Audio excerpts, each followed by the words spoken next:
Good afternoon. The Public Safety Committee will now come to order. Madam Clerk, will you please call the roll? Alderman Oldenburg. Here. Alderwoman Clark Hubbard. Here. Alderwoman Keys. Present. Alderwoman Velasquez. Present. Alderwoman Sanye. Alderman Aldrich. Chair Narayan. Here. Alderwoman Sanye. We have 6 present. We have quorum. Thank you. Quorum being present, I will entertain a motion to approve the minutes of the October 3rd, 2024 meetings. So moved. Second. All right, it's been moved by Alderman Aldridge, second by Alderwoman Keys, that we approve the minutes of Thursday, October 3rd. Madam Clerk, will you please call the roll? Alderman Oldenburg. Aye. Alderwoman Clark Hubbard. Aye. Alderwoman Keys. Aye. Alderwoman Velasquez. Aye. Alderwoman Sanye. Alderman Aldrich. Aye. Chair Narayan. Aye. Alderwoman Sanye. We have 6 aye votes. All right, with that, we've sustained the motion and we have approved the minutes.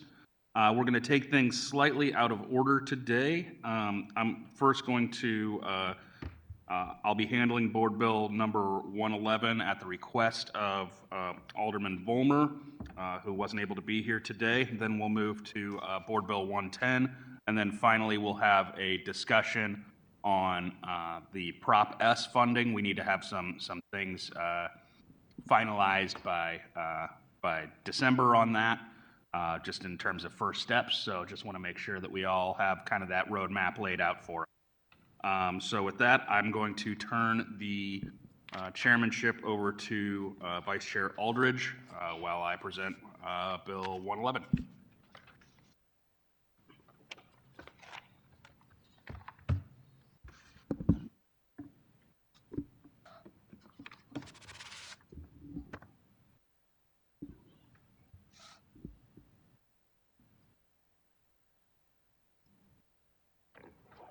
All right. Alderman Orion, you have the floor to present Board Bill 111. Thank you, Vice Chair Aldridge, members of the committee. This Board Bill number 111 is a board bill recommended by ENA and that authorizes the Fire Commissioner to enter into the 2023 Fire Prevention and Safety Grant Agreement with the U.S. Department of Homeland Security.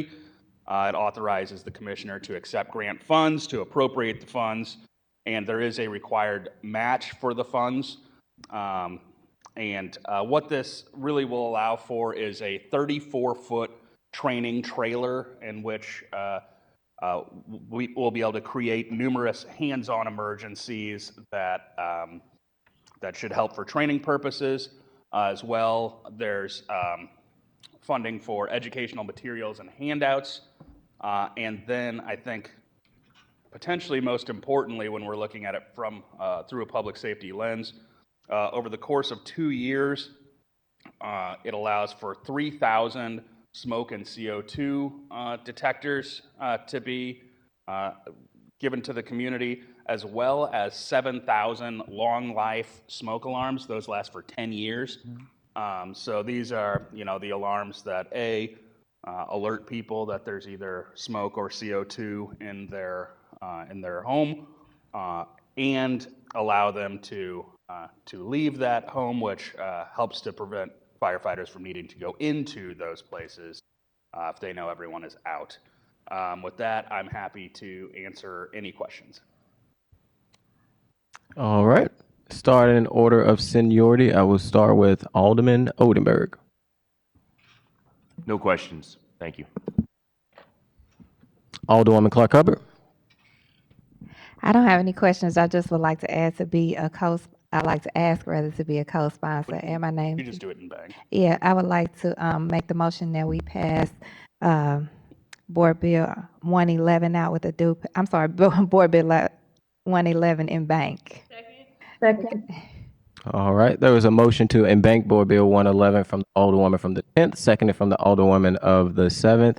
Hearing no objections, Madam Clerk, could you make Board Bill 111 embank, please?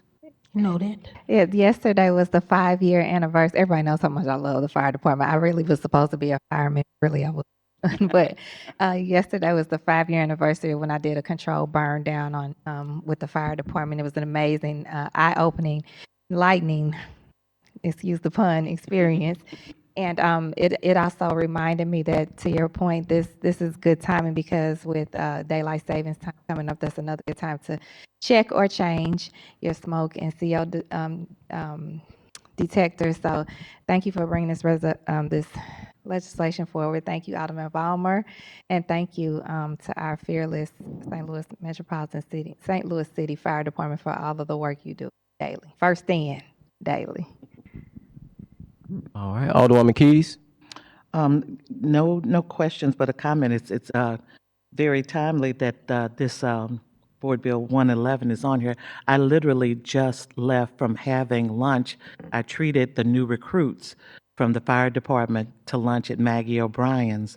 So this is something that I'm definitely in support of. And, I thank our fire department and all of our first responders for all of the work that they do and the fact that they are willing to put themselves in harm's way to protect us, and I'm very grateful. Thank you. All right. Alderwoman Velasquez. No questions, thank you. All right. Alderwoman Sanye. I don't have any questions. I would have just asked to be added as co-sponsor, but the Alderwoman of the 10th has already taken care of that for me, so no questions. No questions for myself. Alderman from the 4th, you may proceed. At this point, I would ask that we pass, I move that we pass Board Bill number 111 out of public safety with a do pass recommendation. Second, or I make a motion that we pass Board Bill 111 with a do pass recommendation. Second. All right. There was a motion made by the Alderwoman from the 7th to pass Board Bill 11 with a do pass recommendation. Seconded by the Alderwoman from the 11th. Madam Clerk, please call the roll. Alderman Otenberg. Aye. Alderwoman Clark Hubbard. Aye. Alderwoman Keys. Aye. Alderwoman Velasquez. Aye. Alderwoman Sanye. Aye. Alderman Aldrich. Aye. Chair Narayan. Aye. We have 7 aye votes. All right, with that, we have passed Board Bill number 111 out of committee with a do pass recommendation. Next, we're going to Board Bill number 110. Alderman Aldridge, you have the floor.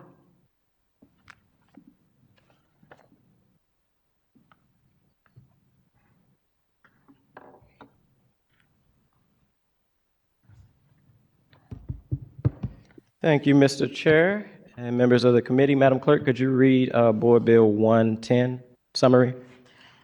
Board Bill number 110, introduced by Alderman Rasheen Aldrich, an ordinance to repeal ordinances and sections within the revised code of the City of St. Louis relating to acts of public decency, offenses against public peace, and other miscellaneous offenses. Thank you, Madam Clerk. To the chairman and members of the committee, today I want to present to you Board Bill 110. The scope and energy of the bill with Board Bill 110 is to get... Can I stop you for just a second? I do see a committee substitute in front of me. Did you want to get that committee substitute in front of us and talk on that, or? Yep, you beat me to the punch, but I will... Okay, sorry. No, you're all good, Mr. Chairman. If I could adopt the committee sub in front of us to Board Bill 110. Okay, yeah. I move that we, Go ahead, Vlad. I was going to move that we adopt committee substitute 110. Second. All right, it's been moved by Alderwoman Velasquez, seconded by Alderwoman Keys, that we adopt, Sonia. Sonia. excuse me, Alderwoman Saunier, that we adopt Board Bill number 110, which would put that properly in front of us. All in favor signify by saying aye. Wait a minute. Aye. Do I have 2? Opposed?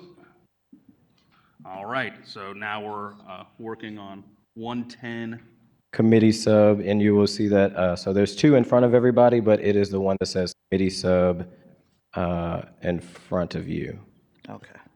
So there's one that says Board Bill 110, that was the original one, and a little smaller, and then the thicker one is the committee sub. All right, as I proceed on Board Bill 110, committee sub as amended. Again, Board Bill 110 would ultimately start to repeal a few ordinances that we have on the books that are either have been ruled unconstitutional from the Supreme Court level or from the state of Missouri, as well as other unlawful ordinances in our books. So the first one, if I could start to walk people through each ordinance.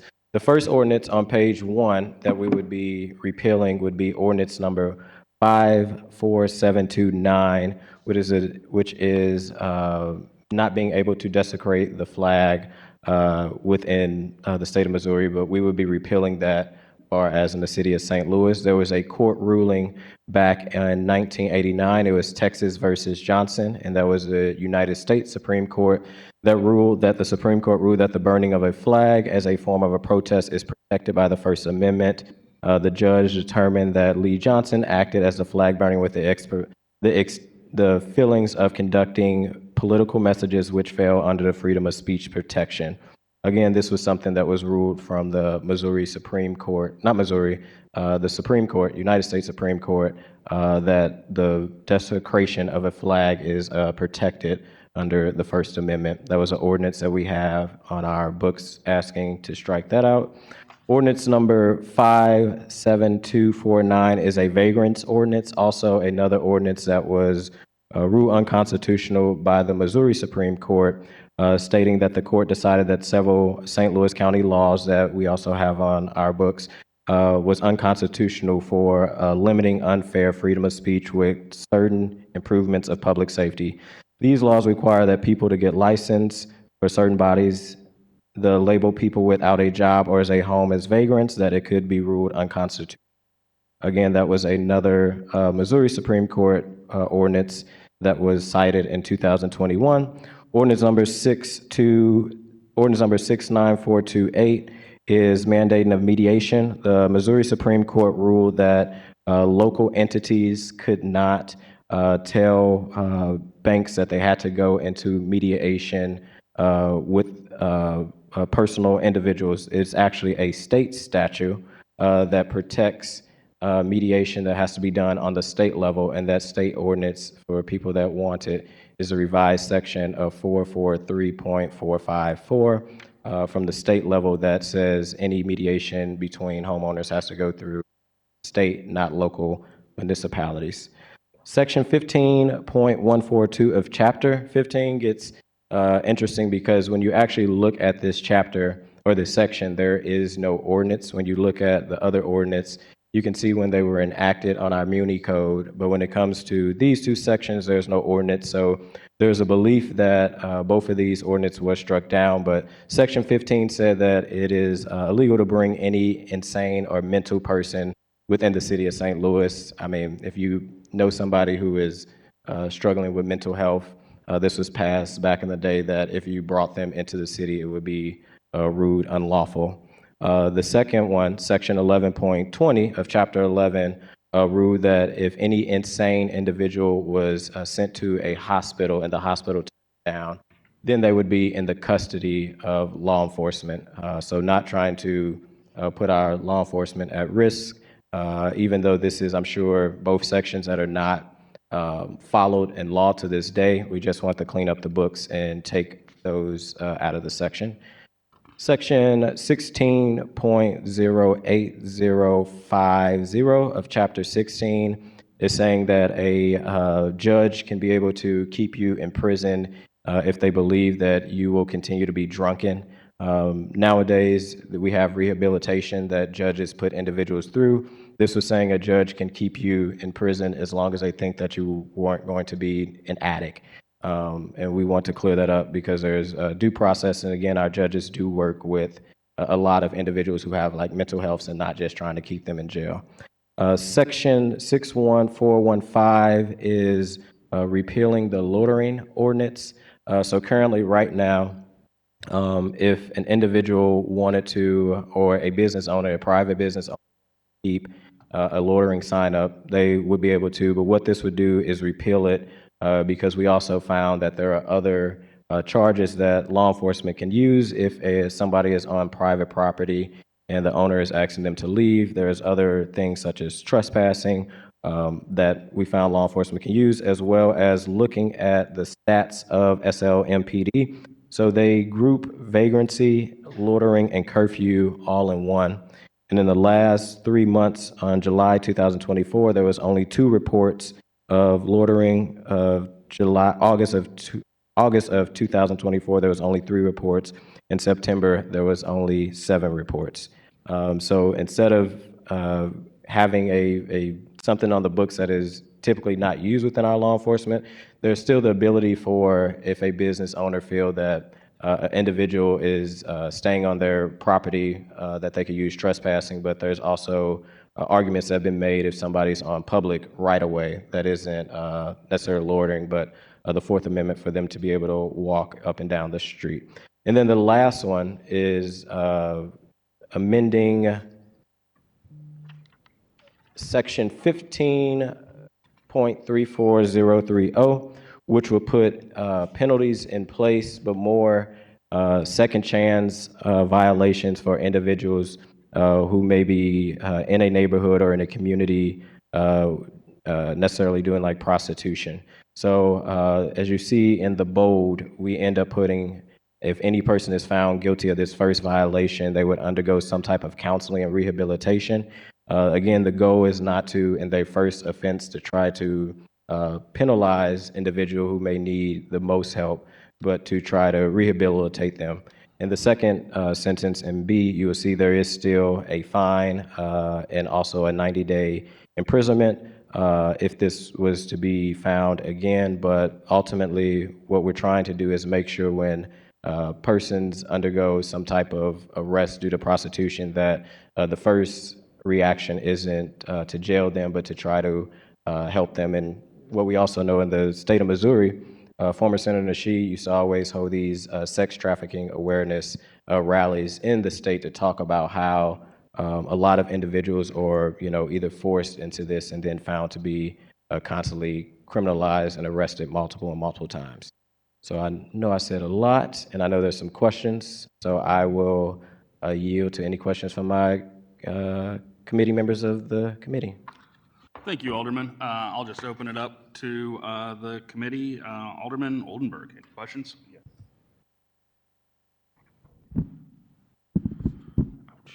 Thank you, Alderman. Just broadly, did I miss some policy memos, some broad directive, some new initiative in the city councilor's office or other that is stating kind of broadly that we're going to clean up antiquated laws and ordinances and that we're going to actively modernize and streamline our operations with a strategy of achieving more updated laws as a pretext to potentially getting No, I would say this is probably this is the third iteration that the Board of Aldermen, not necessarily this bill, but this is probably the third bill that the board has passed when it comes to cleanup of laws. I know Alderwoman Spencer did some cleanup around the legislation that we wasn't using anymore with women's choice to choose, and I believe there was a recent one. We did a barbershop cleanup language and red tape of cutting legislation that was holding individuals back. I would say this is kind of part of, not that I worked with them all together, but part of the same spirit of cleaning up laws. The first 3 laws and ordinance that I cited was ruled unconstitutional and illegal from Supreme Court that is still on our books. The second and the third one as well. And then when it comes to Section 15, when it's, talking about insane individuals, I think that's a outdated thing. We shouldn't be charging individuals for bringing somebody in the city who may have mental health issues, as well as not giving them the proper treatment, Section 11, and turning them away from the hospital. Thank you, Alderman. I would certainly agree that some of those terms aren't used and probably aren't also terms of endearment that we should be utilizing when we're talking about people who need to be rehabilitated. So I'll certainly concede some of the wording feels improper and insensitive. But I hate to get tripped up on whereas clauses, but I have trouble casting an aye vote and moving forward, because I think there are a lot of pieces in here I agree with, but with some of these whereas statements whereby I don't have sort of an opinion of the city councilor's office. For example, the third whereas clause that says certain provisions within Title 15 of the City Code are inconsistent with current legal standards, leading to the potential legal challenges and administrative inefficiencies. I'm not saying that that may or may not be factual, but making a statement like that, I would love to have the legal community maybe opine that we do in fact have irregularities or inconsistencies that are unconstitutional when making a statement like that. Yes. I'm just curious if there could be some insight gleaned from the city councilor's office that they believe that whereas clause. Yes. Well, I would say we do also know whereas clause isn't the actual structure of the bill. I mean, it is part of the bill, I was saying it's the structure of the bill, but that is not what would be what we're doing here today. And we can get an opinion of the city councilor, but I would also say that, again, when it comes to the first three ordinance that we are repealing, I mean, I'm not a lawyer and I'm not the city councilor, but the United States Supreme Court ruled the flag burning illegal, as well as the other two that was ruled by Missouri Supreme Court. So Those three, just remind me, so yeah, flag desecration, I don't think anyone's disputing that. That's been around long enough as law. Vagrancy was the second one, and the third one was mediation. Mediation, yes. Yes. That was also ruled by the Supreme Court, that local. So, thank you. I appreciate that. So I appreciate bringing case law, and I think you're right. I think everyone knows that's pretty settled law. Those three items you brought up. I noticed that loitering, though, you did not cite any case law, but made the leap to say that, well, other tools can be utilized by the St. Louis Metropolitan Police Department vis-a-vis trespassing or others. I personally like to think that loitering, even though it's on the books and we maybe don't utilize it, is still another tool where police officers can use discretion in concert with business owners and other proprietors in the city to move a potentially unsafe situation away or have it mitigated. So is there any specific case law that we can glean insight from around loitering ordinances? Not necessarily any case law. I know not in this state. I know there's case law in Chicago, but we're not Chicago. We're St. Louis, where loitering was ruled unconstitutional or illegal after a court case between Chicago and Morrison in 1999. But the goal of loitering is not to not give the ability for law enforcement to be able to support businesses. If somebody's on a private business and they're not allowed, or the owner told them to leave, there are charges such as like trespassing. And what we've seen as we went even back all the way within a year of, and all of this is public knowledge on SL Police Department surveillance data that they recently released, which is a nice portal. There's very few times that loitering has an officer has stopped somebody from loitering. I think if anything, our department has shown that, you know, they try to communicate and try to get somebody to move or continue to move if it's on a private property, compared to just standing on a sidewalk. That gets into question if a person can be on public right of way, which isn't a crime. So trying to allow our local law enforcement to not get caught up, I think, in another check off the box, but actually use tools that are actually effective to move people from private property. And I know that's kind of your point, if it is necessarily for them to be. Sure. And it doesn't also still stop a private business if they wanted to keep their loitering sign up, to inform people like, hey, just don't hang out front. But if they are hanging out front, again, that's trespassing, which holds a charge. So what's if I'm hearing you correctly, the virtue of removing a loitering ordinance is simply just because we're not enforcing it? Or is it that there's a potential pretext to it being unconstitutional, or it opens us up to lawsuits, the fact that that law is on our books? I would say a little bit of both, knowing that Chicago has already ruled this unconstitutional. We don't want to be the next one with a lawsuit. We can't predict that. It's always good, instead of being reactionary, and not saying that you are at all, Alderman, but, how do we be proactive to see how other states have responded to loitering? And again, I think it's, as you just look on the data, it's one thing that is not currently Yeah. police spending resources on trying to stop people from loitering, again, if a business call for trespassing. But this is one of the resources that we just haven't seen in the last year on the data that is necessarily being used by our law enforcement. Okay. I'm glad you brought up sort of, I think that's a valid point. I'm glad you brought up sort of being proactive. And if the logic holds where something that's either not enforced and not utilized and could potentially open us up to litigation, right? That the logic would dictate, well, then we can remove that law or ordinance. Do you think the same logic applies to proactively enabling a law after a recent Supreme Court ruling or other court ruling?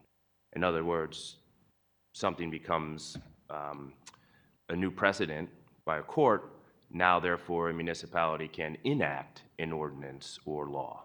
You think that logic, that same logic, applies to what we're doing here in terms of removing an ordinance? I would say it depends on what Supreme Court is ruling. If Supreme Court is ruling Roe versus Wade and enacting that, I would not encourage the city to enact those same laws.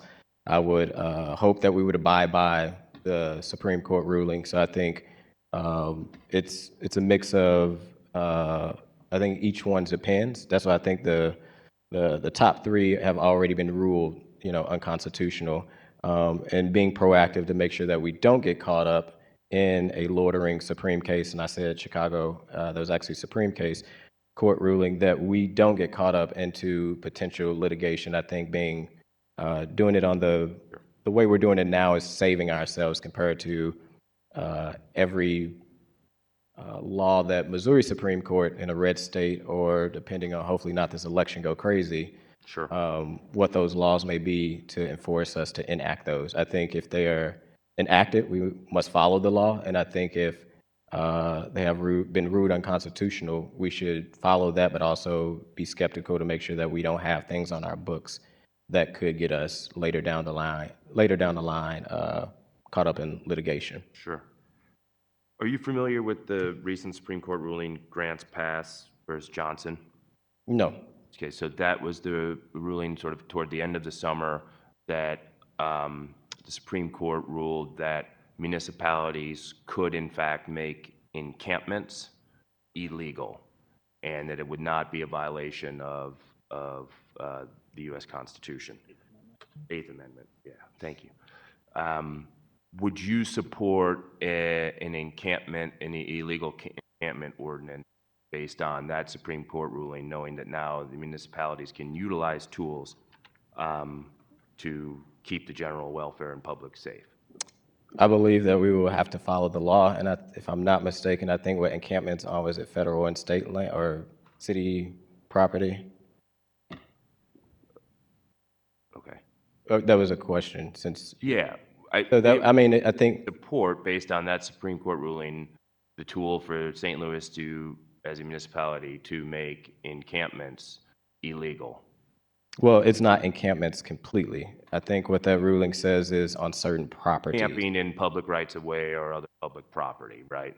Yeah, and I think Making that illegal to pitch a tent on a sidewalk and stay there for a duration of if the sidewalk is public, I think that would be a conversation that we would have to look at that. But I already believe that we would follow that law. We know that recently that was, yes, and the state also passed legislation that says that encampments can't be on like federal land. And I'm not sure if it says in that ruling if it's city land, but that would be something we would have to look at. And if it's already a law, I would assume that we would abide by it. Got it. Okay, that's helpful. Thank you. And I apologize. I do want to keep going a little bit if I can. Take your time, Alderman. That's what committee's for. Thank you, Alderman. That's what committees are about. under Section 8, and again, I think I'm in agreements with repealing paupers and insane persons, habitual drunkenness, and drug users. I think there's the terminology and the ability for ordinances, hereby that I don't take much issue with. But when you strike language, and I'm on page 2 of 3 of the committee substitute, line 8, which is, this is pertaining to prostitution, correct? That's 1534.030. Yes, penalty for prostitution, fine. Shall be in violation of this chapter for any persons to commit prostitution, public solicitation, or patronizing prostitution herein defined as, and then you strike, it shall be a violation of this chapter for any person to be found in a place contrary to any court order that prohibits the person from being in any specified area as a condition of release from custody, or under court supervision, parole, involving prostitution, public solicitation, or patronizing prostitution as defined in this chapter. I just want to make sure that the removal of that doesn't impact any other potential court order or ruling or probation or neighborhood order of protection specifically for that. And I will say, I'm bringing this up sort of also as a clarifying statement, I did ask our attorney at the Board of Aldermen if that was the case, and he said no, that if there was a other neighborhood order of protection that exists, someone could still be in violation of an overall neighborhood order of protection if they were in violation of prostitution, and part of the specific prostitution charge said they could not go back to that area. You're removing that, but of course, if there's a neighborhood order of protection, that's still a tool the court can utilize overall, is what was confirmed there. I want to sort of further flush that out, but. And the goal of that also is not to just limit some of these AB that we're changing only to those also neighborhoods as well, because those are certain zones. So we actually was trying to expand it, but yeah, it wasn't to stop individuals who have a neighborhood order not being able to go into those, but also, like I said, expand it out because those are only certain zones that would be within that order. Yeah, but what was the reasoning for eliminating this specifically? And granted that it can be captured by another court order or ruling of neighborhood protection, but why wouldn't we want the municipal court to say, you've been found here soliciting prostitution 3 or 4 times in this area, you can't go back there for a certain period of time? Why would we want this? I think also what we had found as we was working on the legislation, same as I think our city councilor, it was proven that if a court order says that they couldn't go in that location, they still couldn't. And I think the goal, like I said, when we looked at it, was not trying to limit, but expand the scope to beyond just that neighborhood or that zone. Okay. Oh, I see. Okay. And then adding the clauses A and B that you do, right, that we find services and diversion, right, understanding that too. No disagreement there. But then also, yeah, striking the court can no longer determine whether the violation occurred within a school zone, a church zone, or a park zone as defined. And I think those are just sort of, American apple pie areas that people tend to think they want to make sure if a judge says the penalty is going to be enhanced or you can't go back to those areas. I guess your same answer or logic applies there, that it's really just removing the specificity. To certain limitations of where they couldn't be, yes. Okay. My last question is page 3 of 3, line 4, the changing of shall is being struck to may, which I believe allows more discretion with that word change in the legal community. So why would we not mandate that for the purposes of determining the presence of any sexually transmitted disease, HIV or other, that the cost of such testing shall be taxed to the defendant as a cost of the proceeding. I mean, we're going to want the individual tested, right? I mean, I think law says that has to happen. If someone's found in violation of soliciting or engaging in prostitution, that they then need to be tested for the safety of their family, potentially, or others. Why wouldn't we mandate that in keeping the word shall? So the thought behind changing it to shall and to may is to give discretion. Some people, when it comes to prostitution, not that they wouldn't get tested. I think it's also still a lot of stigma around it. And if they are forced into it and end up getting, catching this disease, again, the thought was to try not to shame people, but allow the court to give individuals discretion on how that will be able to move forward. I believe every court will still move forward and say, hey, you have to go get tested, but I wouldn't also, depending on each case is different, and wouldn't want the court to be forcing individuals to do something. I wouldn't say forcing individuals to do something, but give the discretion to the judge to be able to make the decision. Still, at the end of the day, lies within the judge. Okay. I mean, my personal opinion is why allow discretion of the judge in that case, right? I mean, overall safety and the spread of sexually transmitted diseases is paramount to public safety and the overall health of our city. But I certainly recognize your point. I just happen not to agree with it. I don't have any further questions. Alderman, I'm not going to support this today. I'm going to vote no, but if you would find some flexibility in and around the loitering ordinance, keeping that on the books, and maybe working on some of the language around the neighborhood order of protection, just to make sure that is in fact solidified and that we're not creating any pitfalls there. It's something that I'd be happy to sign on to and support with you at the future. I appreciate it, Alderman. Sure. Nope, nothing further. All right, let's move to Alderman Clark Hubbard. I don't have any additional questions. A couple of the questions I did have, Alderman Oldenburg asked. So I'm going to wait and hear from my colleagues on the board to see if anything else arises that I would have concerns with. I do thank you for this, bringing this legislation forward. We know here, again, there's so many things that we do need to bring up to date down here and in our city. So again, I'll just now listening in to my other colleagues and see if anything else arises. I'll definitely raise my hand.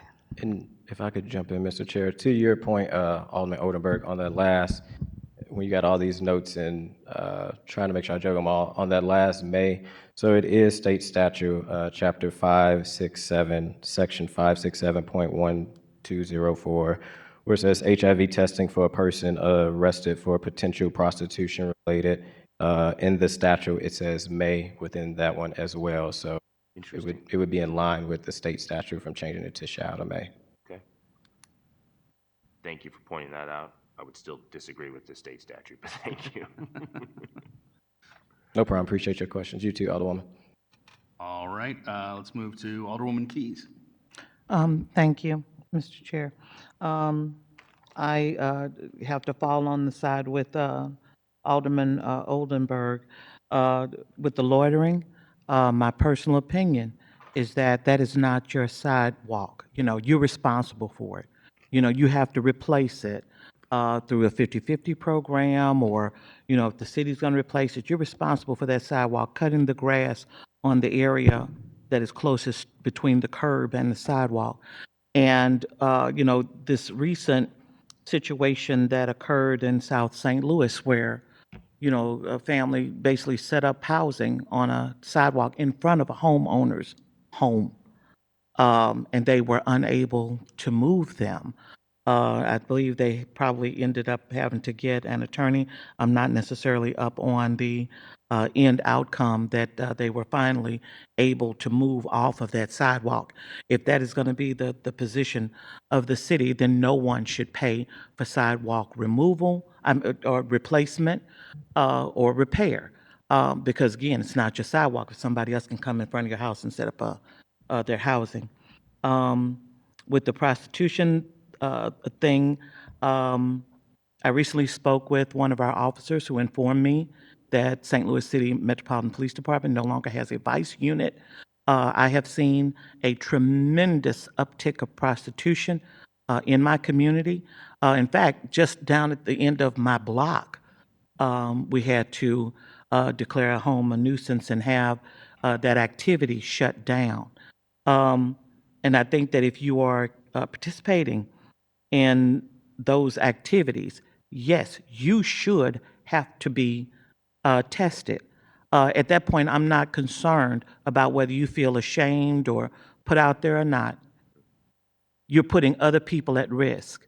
When we look at the HIV numbers for the city of St. Louis that continue to climb, as well as other forms of sexually transmitted diseases, this is very, very necessary.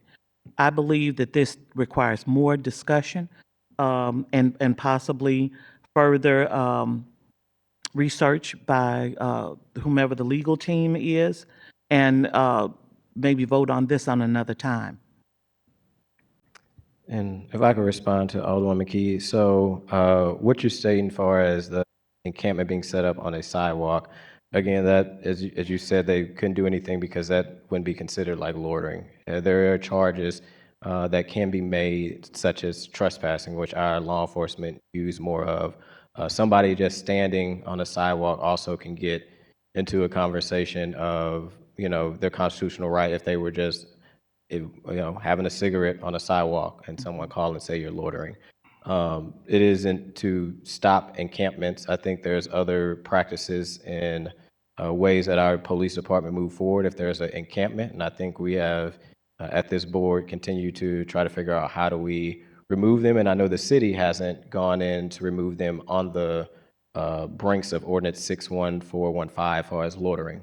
There's been some breakup of encampments, and they used other ordinance to be able to do that. So this doesn't, loitering wouldn't address if somebody's just standing on the sidewalk. If it is in front of somebody, private property, and that easement is their property, that is a trespassing charge that could be used. As far as the prostitution goes, again, if you're commenting to what Alderman, I think, from the second brought up with the may shall say must get tested, again, that's state law that we are saying we're following by saying may instead of shall. So we're following the state law that is been brought by the state of Missouri to make sure that we're in sync with. And I can read that ordinance for you again if you would like to You don't need to reference. repeat it, but I think that this needs further discussion, and it may need to be fleshed out a bit more. Heard. Anything further, Alderwoman? No, thank you. Okay. Alderwoman Velazquez. Thank you, Mr. Chairman. And thank you, Alderman Aldrich, for bringing this bill up. I just have one quick question. I know that we had talked about this bill previously. Given that, does this bill, I know it's repealing lots of different things. Have you given any thought to it? Does it fall under one single subject? Yes, sir. We asked Lou Galley. We asked our city councilor about it. So yes.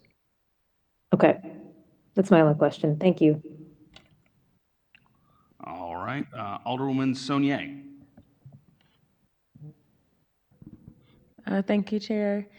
Alderman, I do have a lot of questions. This bill is very ambitious. So first of all, I just want to thank you because thanks to you, I spent hours digging through state statutes and city codes and trying to have an understanding of like what you were proposing, because I certainly think that on the surface, I just saw so many things being repealed at once that, my antenna certainly went up. And for me, I think probably for all of us, I always want to be prepared because I know that this is something that I will be asked about from constituents, and I want to be able to guide them. So I just want to ask you a couple of questions for clarity purposes and Yes, making ma'am. sure that, the due diligence that you put in, I'm understanding what it is that you're saying and where it lines up.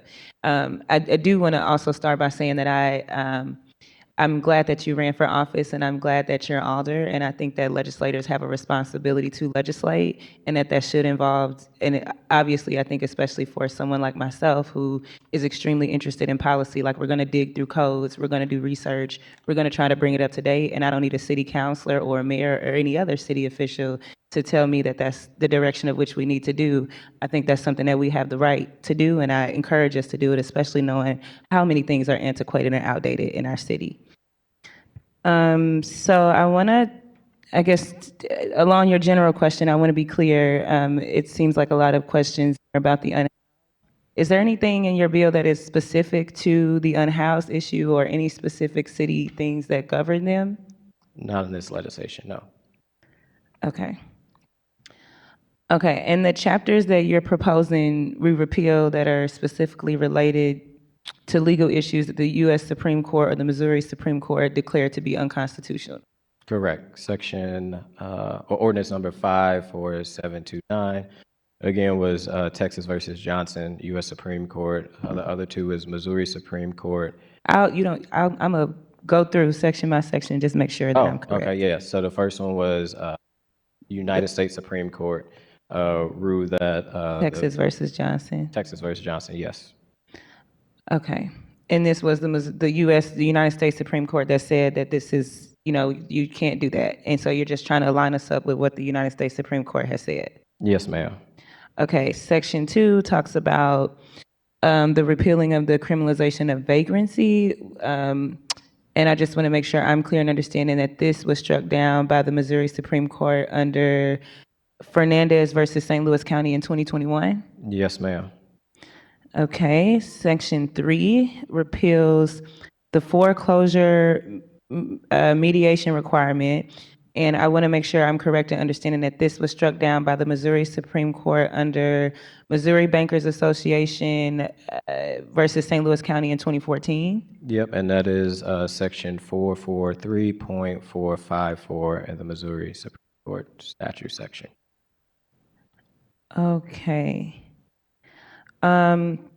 Section 4, the criminalization of loitering. Obviously, I'm a little familiar with that section. I had anticipated that would be something that would be the most, but I guess for me, I just want to make sure I'm understanding your legal framework, because I think that was, out of all the things on here, the one that was the hardest to find a legal framework.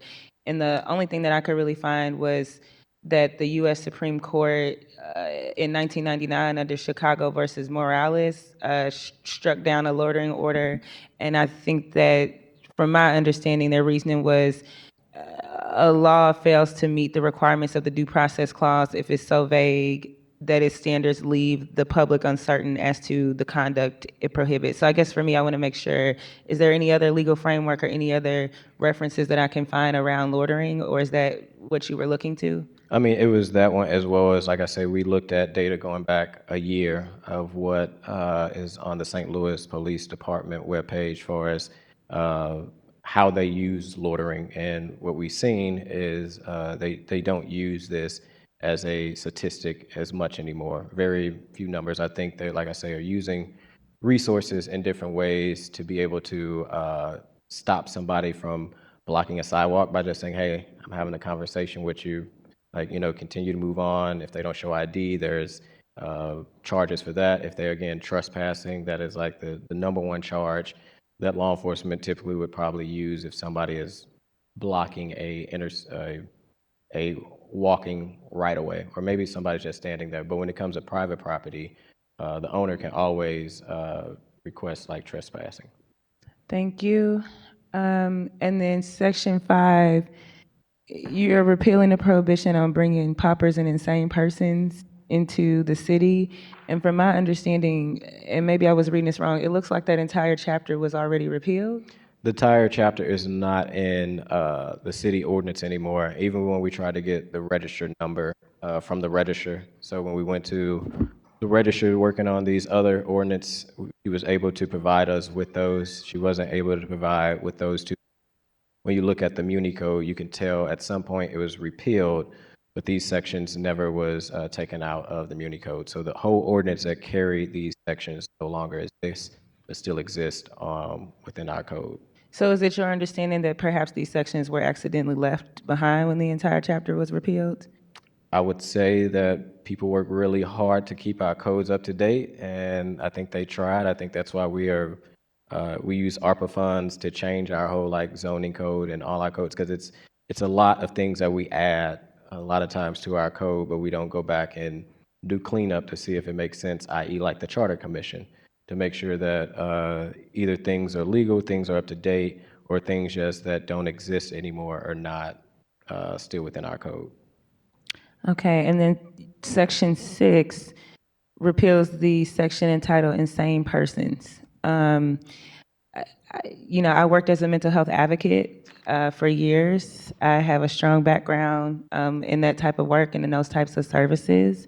So I do understand that, referring to insane persons is outdated. It's kind of discriminatory language, honestly. Mental health professionals and people within the legal field, we try to avoid those words, specifically if they haven't went through psychological testing and assessments. We don't want to be categorizing people as things if they haven't been tested as them.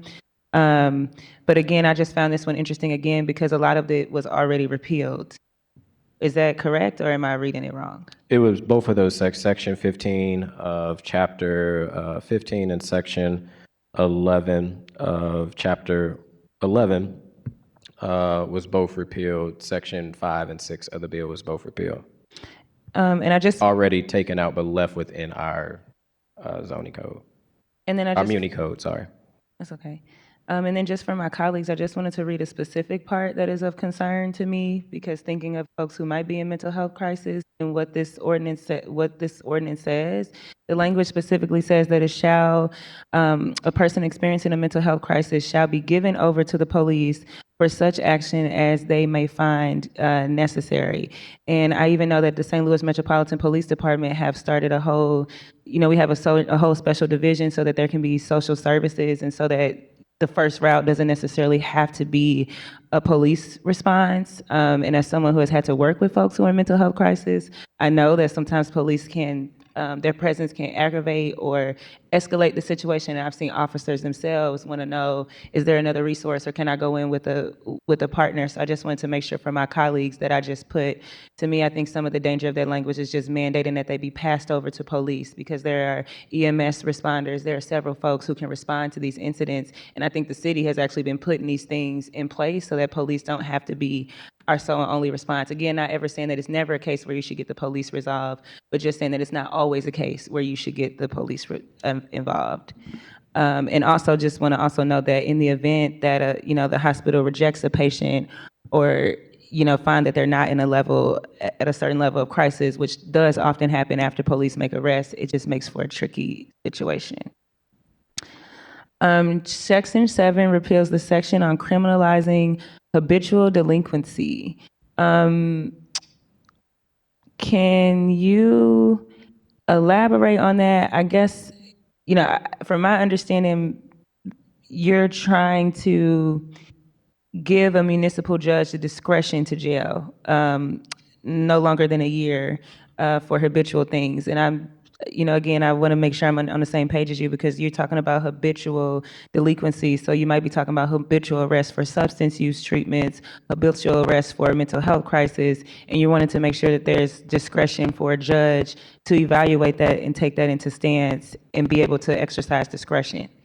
Yeah, the whole point of that language is what currently is on our books. It gives judges, in which I think all our judges are trying to rehabilitate people. I won't say all, but I think that's the direction like we're moving in courts, and judges just not are locking you up, because, and actually trying to, give people second chances. But this one on the statute says if, a judge can keep you imprisoned until they find you not to be drunken. So it's no clear understanding instead of also trying to, like I say, rehabilitate and help somebody out. So getting rid of that language, so it doesn't allow judges to which I don't think they will, but hold people longer than necessary of trying to help rehabilitate them.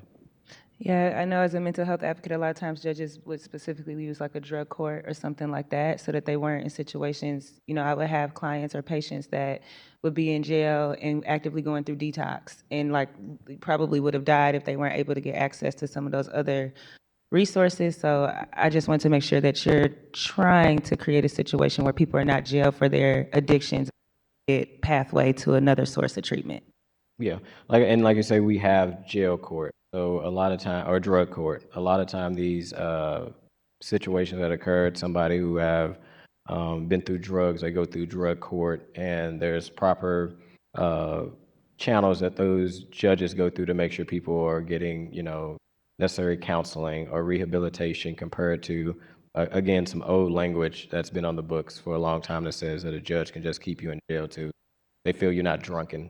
Literally is what it says in the section anymore. Okay. In Section 8 amends the city's prostitution ordinance, which is very bold.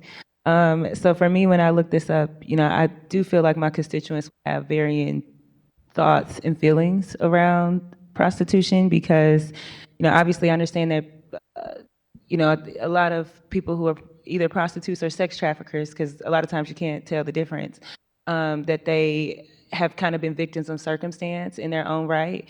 But I think, to some of our colleagues' points today in terms of their interactions in communities, in terms of how they impact people, I can see this being something that people have just nuanced feelings about. So I don't want to get too deep into what you're trying to do. What we spoke about was I asked you to make sure you aligned yourself up with state statute. And so I just want to be clear that for this specific section, this would now delay to state statute, which is state statute that has the may language, whereas the city has shall, and we're actually enforcing tighter than the state does, which I don't believe we're allowed to do. Yeah, and I mean, that is something that definitely can, continue to have like conversation with colleagues on. Again, that was to align with the state language to make sure that, coming from the state, our state tends to be a little bit more stiffer on penalties and just being tough on crime that continues to not change things. And with this was to follow the state law and not to be as, I guess, more tougher than what the state is already demanding of us. Okay, I think that's important because for me, I can always explain to a constituent that the state law trumps anyway. So right now, whether it says shall or may, the state law will, take precedent over ours and it will be shall because that's what theirs say. So if you're just trying to bring us into compliance with the law that trumps ours, I'm with that. Let's keep us in legal compliance, and that makes it a lot easier to have this conversation. I guess along those lines, to your knowledge, does the city councilor's office prosecute a lot of prostitution cases? Do you have any information on their rates of those and if we're convicted in those cases? No, we did look to see as far as like prostitution from the city and have not got any data that we like moving forward on those charges. I think we have, or prosecuting charges. I think the city is kind of dealing with other things, earnings tax and a whole bunch of other stuff. And no, we do not currently go after prostitution. Okay. And then just to circle back to this may language, I want to read that the state statute says the judge may order a drug and alcohol abuse treatment program for any person found guilty of prostitution, either after trial or upon a plea of guilty before sentencing. For the Class B misdemeanor offense, upon the successful completion of such program by the defendant, the court may at its discretion allow the defendant to withdraw the plea of guilty or reverse the verdict and enter a judgment of not guilty. For the Class B felony offense, the court shall not allow the defendant to withdraw the plea of guilty or reverse the verdict and enter a judgment of not guilty. The judge, however, has discretion to take into consideration successful completion of a drug or alcohol treatment program in determining the defendant's sentence. So I just wanted to make sure that for the record, the actual language that the state statute says is there, and just explain that a lot of times the reason why that language is like that, I've seen this play out in courts as a mental health advocate, is because judges will choose oftentimes other routes. So whereas we might be thinking, well, of course you're going to send that person to a clinic to get them tested, a lot of times, especially if you're thinking about where you might have someone who might have been sex trafficked, where you might have someone that's like severely drugged out, yes, they're going to get tested eventually, but a lot of times judges might opt into more holistic wraparound long-term programs that like testing is a part of what you would do, but there's also counseling, there's also safety parameters if we need to make sure that, you know, the person who is pimping you out cannot access you, if we need to make sure that the people who are trafficking you, that you're able to get distance. So I just wanted to really share some of that information with my colleagues about why that discretion is there, because I have seen that play out firsthand as a mental health advocate. And so it's not at all to derail testing or to say that we don't want testing, but it's to allow for judges to have opportunities to choose other programs that almost 90% of the time will involve testing, but will also involve some of the protections that some of the folks who are doing prostitution or sex trafficking or sex work will need because of a number of other factors from safety to substance use. So I just wanted to kind of talk about how I've seen that state statute play out in real time and explain that it's not because people are not going to get tested. It's because there's oftentimes just a lot of other things and services that need to go in conjunction with that, and also safety a lot of times for those types of folks who need to be honestly protected from their pimp, protected from who is check trafficking them, sometimes might need to be taken to another area for the purposes of safety, that those language, like you'll see that all across the country, language like that to allow for judges to use that discretion. And to clear up, want to be clear, yes, like when you said city councilor, I guess, yes, the police department do work through with the city council, but also Gabe Gore when it does comes to charges. So it's not like the city is not doing anything when it comes to prostitution. Yes, the city does make efforts through our police department who work hand in hand with the circuit attorney to try to ensure that if there's prostitution, that there are ways to hold them accountable. But I think what we're saying is, how do you also, we can just say, oh, if somebody's having sex down there, it's easier said than done if, you know, it's also, like you say, a pimp or abuse. So trying to figure out ways of rehabilitation instead of just imprisonment. So there's still accountability for it. It's saying, how can we do rehabilitation and not just jumping straight to imprisonment for women or men that are being sex trafficked and used as prostitution. So yeah. Yeah, I think I totally hear what you're saying, and I think for me, as long as we are following state law and we're not trying to set it ourselves, and I can point to something and say, hey, this state law says may, this state law says discretion, I'm okay with it because their law trumps ours anyway. So even if it went to court, that would be what we had to honor. And I just did want to commend you because I think what I see is that you're trying to create a lot of pathways where a person who is maybe arrested for the first time for prostitution can get access to some of the mental health and substance use counseling, you know, that can be very helpful to them and that oftentimes they are in dire need of. And so I just wanted to just lift up to me, it looks like maybe that's what some of your amendments are gonna do. And then I would just say maybe for the committee's sake, I think it might be good to, and I would be willing to help to create like a little FAQ or a little memo where we could show our colleagues, hey, here is what I'm trying to repeal and here's the direct Supreme Court case or U.S. Supreme Court case that says it, so that we can all be on the same page, because it did take me at least a few hours to kind of dig through everything and process everything and match it up. And so I think that us all having that clarity would help us to make our, take a vote that is informed and be clear on what it is that you're trying to do. Because like I said, the bill does on surface look very ambitious, but then once I dug through it, I was like, oh, he's just really matching us up with what the U.S. Supreme Court says. And I know we lifted up the Grants versus Pass case, so obviously we care about what the Supreme Court lifts up and says, and so they've said these things, so I think we should hold that consistently.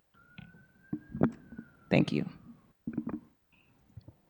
Thank you, Alderwoman. So, yeah, I have a, Alderman. I was saying. Oh, I was referring to Alderwoman Saunier. But, yeah, I think just to tag on to the Alderwoman's thoughts, we tend to do these cleanup bills after a major shift, like when when marijuana legalization came, we had to go back and take a whole bunch of things off the books and just change the way that we looked at things in our municipal code. But oftentimes that's just not the way that the law works, where you get this kind of seismic shift overnight. And I think what you're trying to do here is to address a whole lot of things that, you know, baby steps along the way have come up, you know, with flag desecration, as the alderman from the second pointed out. That's been settled law for decades. You know, I hate to see anyone desecrate the flag, but the best reason not to do it is because you're allowed to. You know, I think that's an important part of the First Amendment. So I have no issue there. I think in our in all of our neighborhoods, we probably have folks who may fall under that habitual drunkard language. That, you know, that means that a municipal judge could just lock them up indefinitely if that was still the case. I'm glad that that's not there. With prostitution, you know, the state does prosecute that. It's a B misdemeanor. The thing about that has always been that, to me at least, for folks engaged in prostitution, it seems like the penalties certainly affect some of them more than others. For me, this is much more of a women's issue and an LGBTQ issue than it is a me issue. So I want to certainly hear other voices on that when it comes to you know, those potential penalties.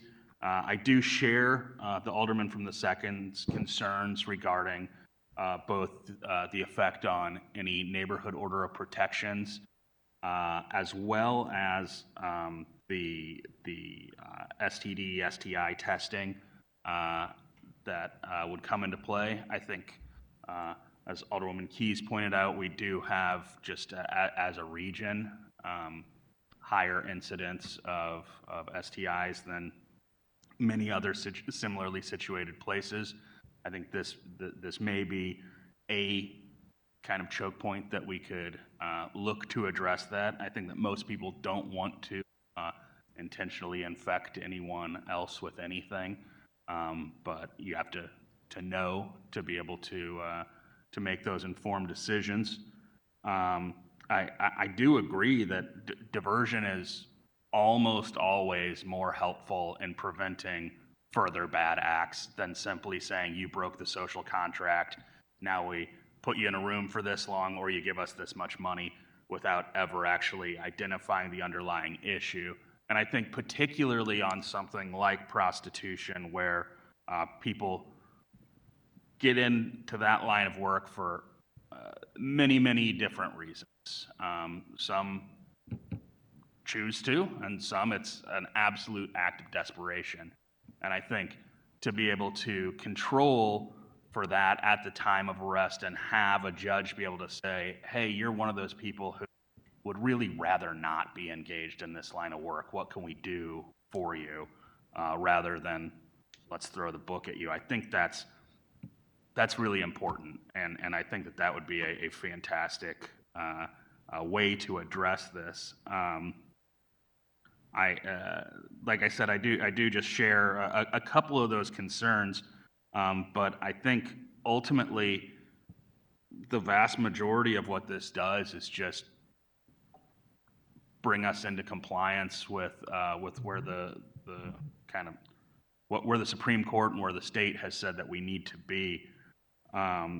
So would you be willing to work with me moving forward, particularly on the neighborhood order of protection concern, the STD concern, and then the loitering? I'd just like to dig into that further as a whole, because I agree with you in part that if you are loitering, typically the trespassing is what. If the police came to my house because someone was just hanging out in the front of it doing God knows what for no real reason, I would want them trespassed. I wouldn't want them to be issued a loitering ticket, because I wouldn't want them to come back. And if they did, I would want the police to be able to act on that right away. So I actually see trespassing as a much stronger tool to address that sort of behavior than loitering. But I'm hearing from several of my colleagues that, you know, they want to see the loitering piece still there, and I want to hear more of why, basically. Would you be willing to work on addressing those 3 points? Are any of those deal breakers for you on this? No, I mean, I don't think, you know, as we always say, legislation is always meeting in the middle. So I'm never in a mind frame of that, you know, we can't work together. I agree. I think most of the things that are being addressed, which if that information, as far as just like the state statutes, can be sent to colleagues, I can absolutely do that.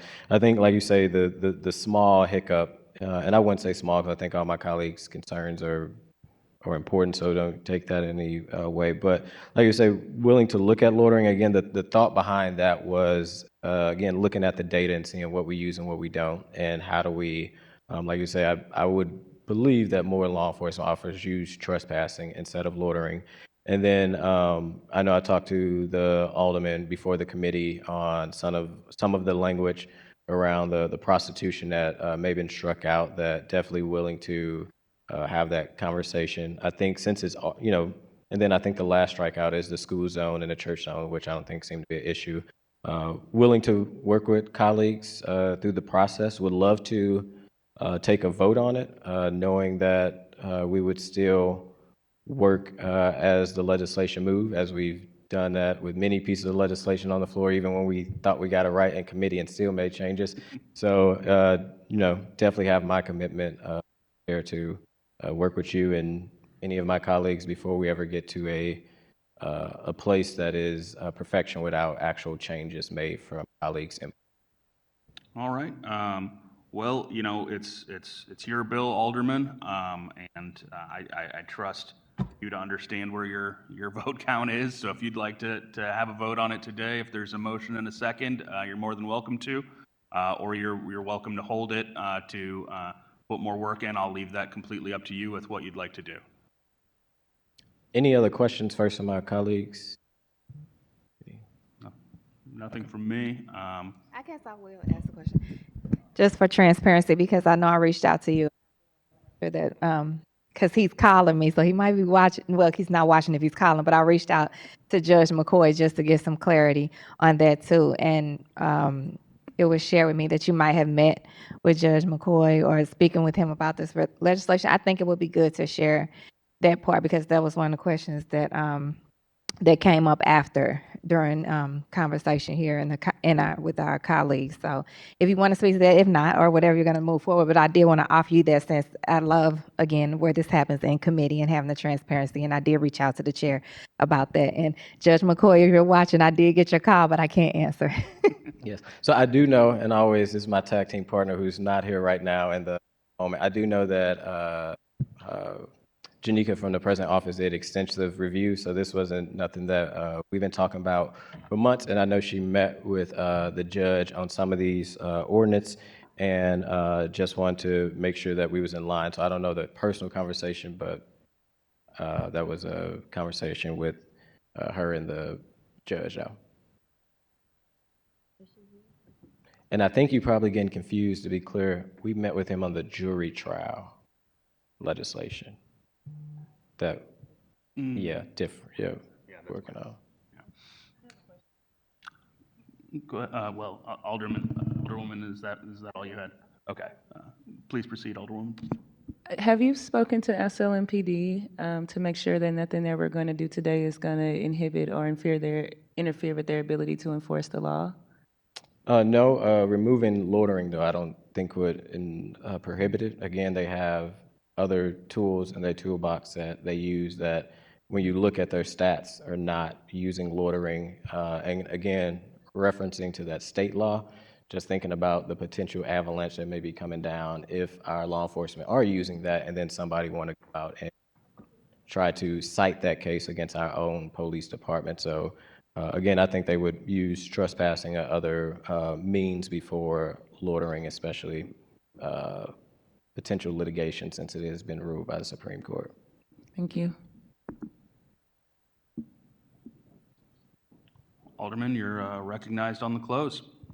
I really do appreciate all my colleagues' input, some before the committee hearing and also during committee hearing. Again, the goal and spirit of the legislation is one, to tackle a lot of different ordinances that are already on the books that just need to come off due to state statute. Some of it's for as the insane and mental health individuals. I think that's we all understand that, and not saying that people should be charged for bringing people who have mental health illness into the city or putting them back in the custody of law enforcement after they go to the hospital. I think the chairman spoke very good about kind of the drunken part, how that would just lead to discretion of people being in jail for a long time. And what we've seen again through drug court is rehabilitation. I do get the concerns of, like I say, my colleagues with the loitering. In my opinion, just looking at the data, it's nothing that currently still stick. And I think, even like the chair said, I think trespassing would tend to be a stronger penalty on an individual if they happen to be loitering, or if somebody assumed that they was loitering. And hear the concerns of that section with the prostitution, far as the neighborhood protection. I think that's an easy cleanup fix, as well as looking at the other things striked out. But like I said, we'd be willing to work with my colleagues through the process, as I've done with you all on other pieces of legislation, and shown a track record of making those changes before actually taking the final vote. So I would ask the committee for a do pass recommendation.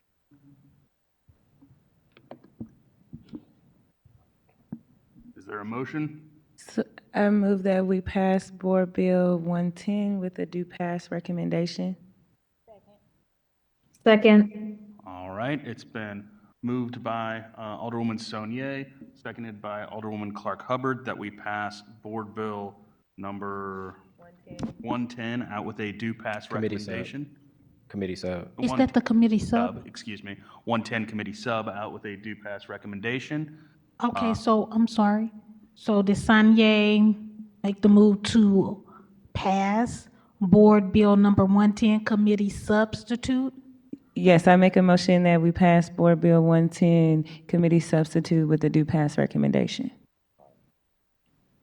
And then Alderwoman Clark Hubbard, are you going to second that motion? Okay. So then, yes, it's been moved by Alderwoman Saunier, seconded by Alderwoman Clark Hubbard, that we pass Board Bill number 110 committee substitute out with a do pass recommendation. Madam Clerk, will you please call the roll? Alderman Oldenburg. No. Alderwoman Clark Hubbard. Alderwoman Keys. No. Alderwoman Velazquez. Aye. Alderwoman Sanye. Aye.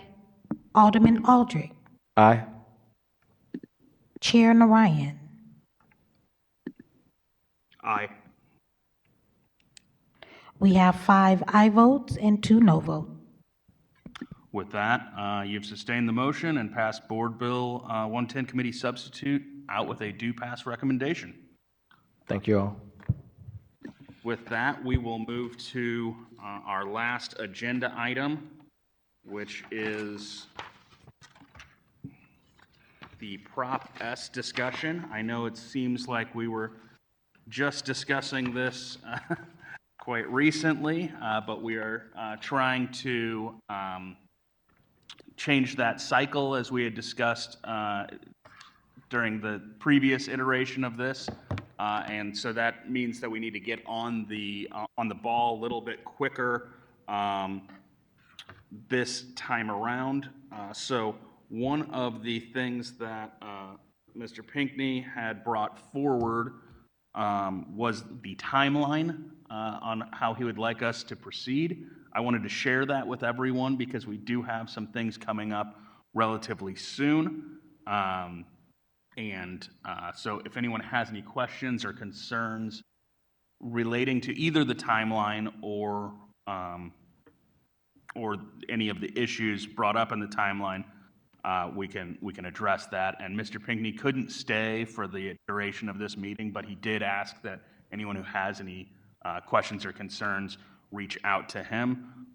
So the timeline will be December 1st By December 1st, we need to approve Prop S and the third-party review RFP language, if we want to keep that third-party review. December 1, Is a Sunday? Is that right? and then by December 15th, we would want to open the third-party review RFP. By January 15th, we'd want to close the third-party review RFP. We'd want to open the Prop S RFP February 1st. The Office of Violence Prevention would hold a meeting in February to go over the RFP. We would close the RFP by April 1st. The third-party review would be completed by May 1st.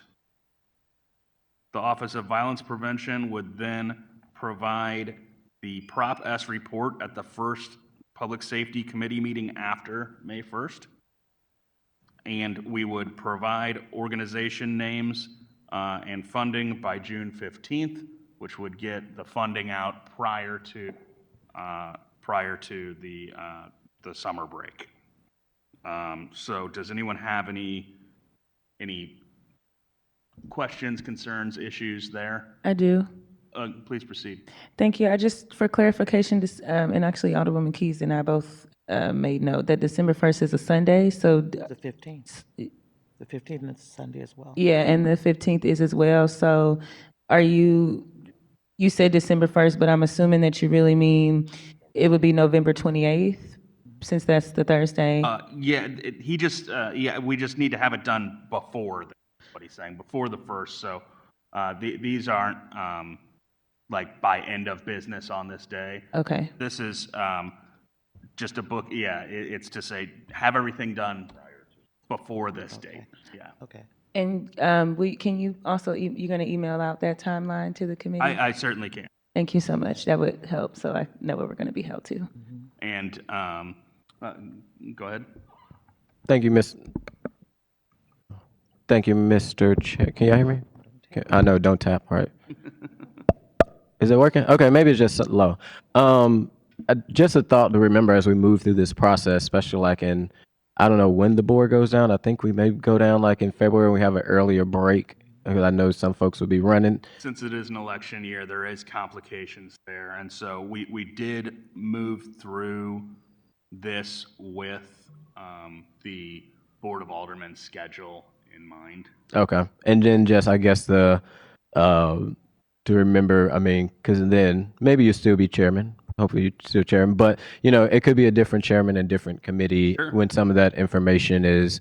I think like they come and provide information before board may change, and I don't know if we'll have to provide that to new board members or new to committee members, but yeah. So yeah, typically, at least what I have done and what I've seen done in the past is when there is changes to the makeup of the Public Safety Committee, however, whatever those changes may be, there's at least kind of an informal, like, here's where you're at in the process, so that people have the opportunity to get up and running, even if they haven't been there from the beginning, because in election years especially, oftentimes you will find people on the committee who were not here, or there will be people who were on the committee who are no longer on the committee because they changed committees. So I anticipate that the makeup of the committee may change to some extent, and so we'll just have to make sure that we get people up and moving on this timeline. But yeah, I think the biggest thing to think about right now, the biggest takeaway from this is to please just take a look at that third-party review RFP that we used previously. And if you have any changes that you would like to be made to it, please bring them to Mr. Pinckney as soon as possible to make sure that we can work through any issues in committee and that he can have, basically completed RFP language for this committee to pass out in a timely fashion so that we don't get behind the 8 ball. Go ahead. Thank you. I know that we have our timeline, but I did want to lift up some of the schools talk to me about some of their frustrations with our timeline, because thinking about some of them who have summer programming to do. That's the reason for this change. I know, that's why I just wanted to share, like, I wanted to uplift for some of my colleagues for transparency purposes. Oh, I got that's you. why, Got you. yeah, that's why we're trying to, apologize. yes, okay. That's why we're changing the timeline, because I know, like, Roosevelt High School and several schools who are interested in getting the funding have certainly reached out to me with some of their frustrations in the past, and I think they will appreciate our timeline that will allow for them to do their academic and summer planning at once and know what they're getting. Absolutely, yeah. The reason for the change in the timeline is to try and make summer programming more accessible. I think that, we're all aware that summer months are oftentimes when we see spikes in violence, and this funding is to try and alleviate some of that. And so to try and maximize our bang for our buck here, we want to make sure that we are funding programs in a way that they can actually carry through all summer long. Awesome. Does anyone else have anything further, or else I'll entertain no, we don't have any excused members. Do we have any written testimony? We have none. Okay. Does anyone have any announcements? Oh, I guess I should. Yes. Yes. For the several people at home listening, please make sure that you're driving safe and sober this evening. Starting in just a couple hours here, there's going to be little kids wearing masks.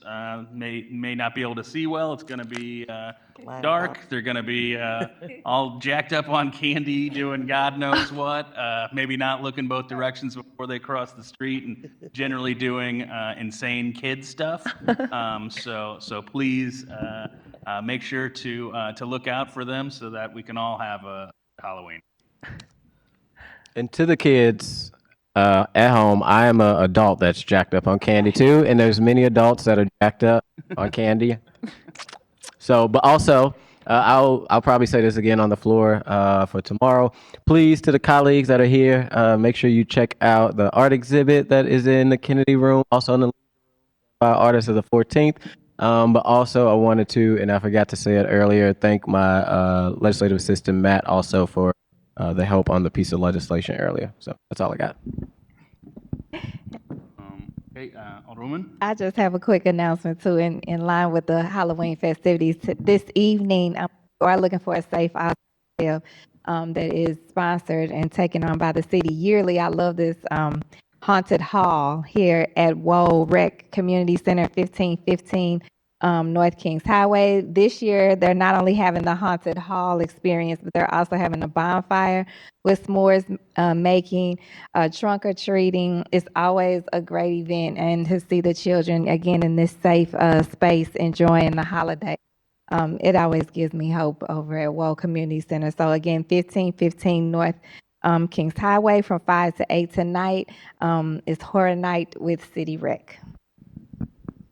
All right, and then Alderwoman Sonia, you had something? Yeah, I know we were talking about kind of delinquency. I'm going to be participating in the delinquency of Halloween for sure. So I just want to let any kids and constituents know in the 7th Ward that I do believe in taking candy. I'm not one of those adults who the candy is just for the kids, all not some. I want my candy as well. I know sometimes when you go to people's door, they like, oh, where's the child? The children are all within us. So I wanted to just lift that up. And also, I know we probably have a lot of events in our community, but I'm really looking forward to the Cherokee, Benton Park West, and Tower Grove East Halloween events tonight as well. I got one. And I wanted to thank also Ms. Murda for her work on helping me to read through Alderman Aldridge's long, extensive bill and going and finding all the relevant codes and things like that. Thank you so much, Ms. Murda. All right. All Alderwoman right, Keys. well, since everybody's going to make an announcement, Hold on for one Okay. second, Alderwoman. Alderwoman Keys has the. Yeah, just let me get this in real quick.